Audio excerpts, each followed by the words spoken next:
नमस्कार। मिथुन राशि के सभी दर्शकों का बहुत बहुत स्वागत। आज हम चर्चा कर रहे हैं मिथुन राशि को मंगल के कष्ट जो आ रहे हैं उन पर चर्चा करेंगे और ये स्थिति सन 2025 से शुरू होकर और ये फरवरी 2026 तक रहेगी। 23 फरवरी, नोट कर लीजिए तारीख। रीजन क्या है? वो मंगल की दृष्टि मिथुन राशि के ऊपर से या उसका प्रकोप या उसकी प्रताड़ना या उसका तांडव या मंगल से उपजे हुए उपद्रव आपका 23 फरवरी 2026 तक अभी पीछा छोड़ने वाले नहीं है। मैं आपको एक एक चीज क्लियर करने की कोशिश करूंगा। देखिए, जब तक तुला में मंगल था तो मिथुन राशि बची हुई थी, कोई प्रॉब्लम नहीं थी। जैसे ही 27 अक्टूबर से मंगल का छठे भाव में प्रवेश हुआ, इसके समीकरण समझिए। ये ऋण, रोग और शत्रु स्थान में है मंगल, और इसकी पूर्ण दृष्टि है, शत्रुवत दृष्टि है, ये मारक दृष्टि है मिथुन के ऊपर। सब जो विद्वान लोग, पढ़े लिखे लोग हैं, वो समझते हैं इस बात को। तो मंगल की शुभ दृष्टि नहीं है। तो ये क्या करता है? गले के रोग, इन्फेक्शन, आंखों में जलन, नाक से रिलेटेड न कफ एंड कोल्ड, डस्ट से एलर्जी, कोई ब्लड टेस्ट करा रहा है, कोई अपना एक्सरे करा रहा है, किसी का इस्नोफिल्स बढ़ा हुआ है, किसी का ईएसआर बढ़ा हुआ है, ये सब मंगल के कारण, यानी कि मंगल की जो दृष्टि है वो एंटीबायोटिक्स दवाई खाने पर मजबूर करती है, एंटी एलर्जिक। और जो कॉन्शियस हैं लोग, बहुत समझदार हैं, वो अदरक, तुलसी और सिंपल जो दवाइयां हैं, घरेलू उपचार करके, हल्दी खा करके काम चला रहे हैं। लेकिन दवाई जरूर खानी पड़ रही है। हल्दी भी एंटीबायोटिक है। लेकिन आपको एक, जहां ये मंगल अभी रहेगा काफी दिन, उसके बाद यहां रहेंगे मंगल, फिर भी वही दृष्टि, मंगल की यहां से दृष्टि, यहां दृष्टि, और के बाद अभी मैंने कहा कि मंगल की प्रताड़ना, मंगल के तांडव, मंगल के कष्ट, वो ज्यादा कष्टकारक होंगे। मंगल उच्च राशि में होंगे यहां, लेकिन छठे भाव का स्वामी अष्टम में, इनका दोनों का रिलेशन बहुत खराब है। उसको ज्योतिष शास्त्र में षडाष्टक कह करके इतिश्री किया गया है, लेकिन समझदार लोग समझ तो जाते ही हैं। छठा रोग और आठवां कष्ट, अचानक परेशानी। तो अष्टम भाव का शास्त्रों में लिखा है, जब भी कोई एक शब्द आता है मृत्यु, यस्य मृत्यु कस्मै देवाय हविषा विधेमः, तो उस समय जल को स्पर्श किया जाता है। तो ज्योतिष शास्त्र में मृत्यु शब्द को बार बार कोई नहीं बोलता। ये अष्टम भाव है, कष्ट का है, बस ऐसे बोलते हैं, जोखिम है, ये सडन आने वाली विपदाएं हैं। तो जल को स्पर्श करना पड़ता है फिर इसका नाम लेने के बाद। ऐसे ही तो विषय लंबा हो जाएगा। सिर्फ यही कहेंगे, जब यहां नीच उच्च राशि में मंगल होंगे, लेकिन छठे भाव के स्वामी होंगे, तब यहां से अष्टम होना ये अच्छा नहीं है।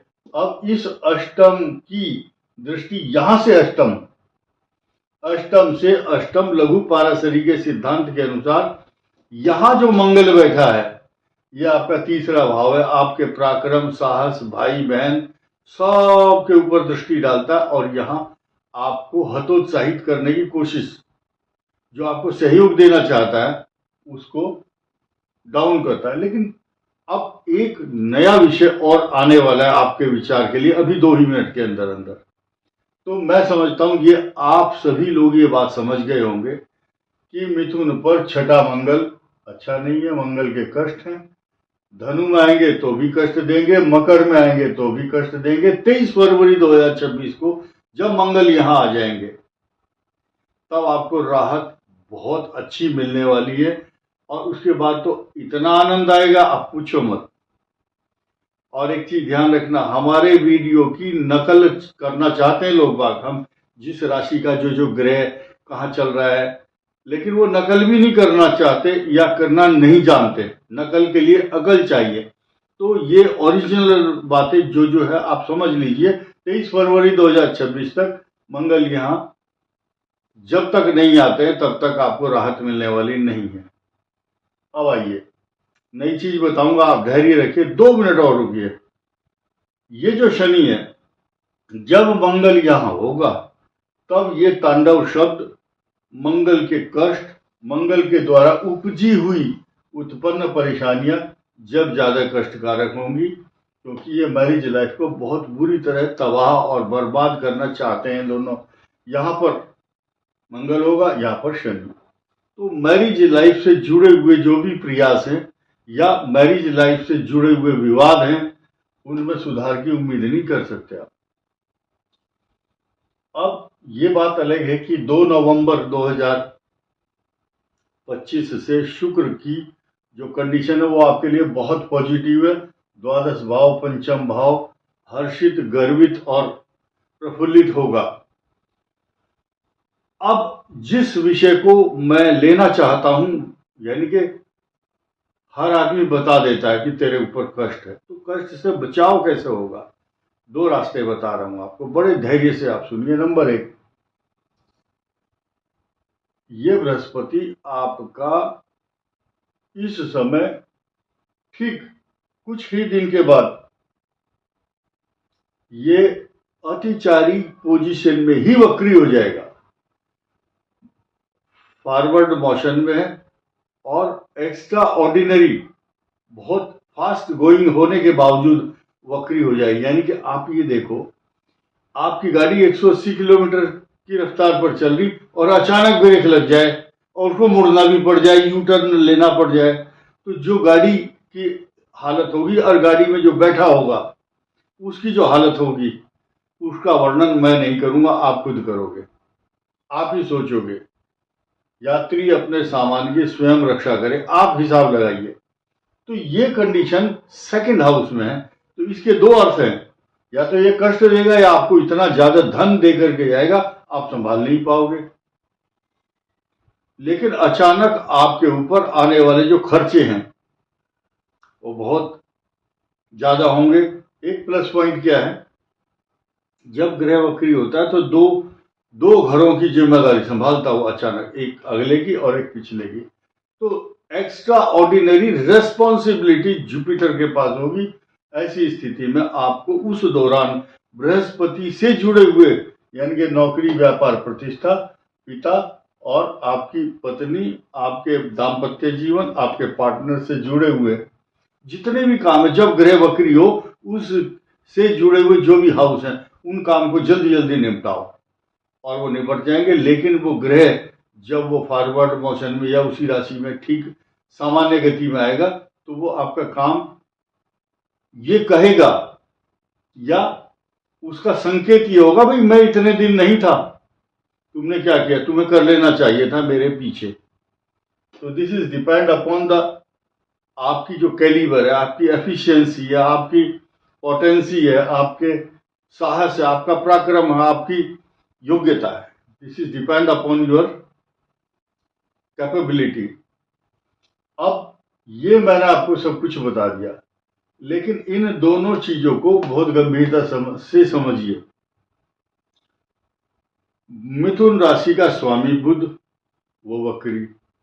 मिथुन राशि का 10th नौकरी, व्यापार, प्रतिष्ठा और दाम्पत्य जीवन, लाइफ के पार्टनर, ये सारे इंपॉर्टेंट है। ये इसका स्वामी भी वक्री और मिथुन के ऊपर देख भी नहीं रहा है, जरा सी भी दृष्टि नहीं डाल रहा है, थोड़ी सी भी। अब ऐसी पोजीशन में क्या है, आपको ध्यान देना है कि इस बृहस्पति का रेमेडियल प्रिकॉशंस, कुछ लोग बोलते हैं पुखराज पहनो, कोई बोलेगा बृहस्पतिवार का व्रत करो, कोई बोलेगा केले की जड़ रखो, अपने बाजू में बांधो।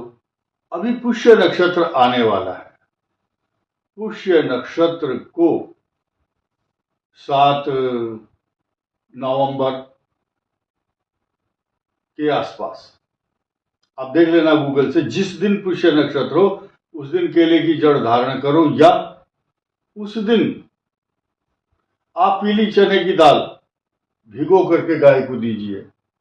और एक मंत्र है, ओम ग्राम ग्रीम ग्रोम सह गुरुवे नमः, या ओम गुरुवे नमः, ओम ब्रह्म बृहस्पते नमः।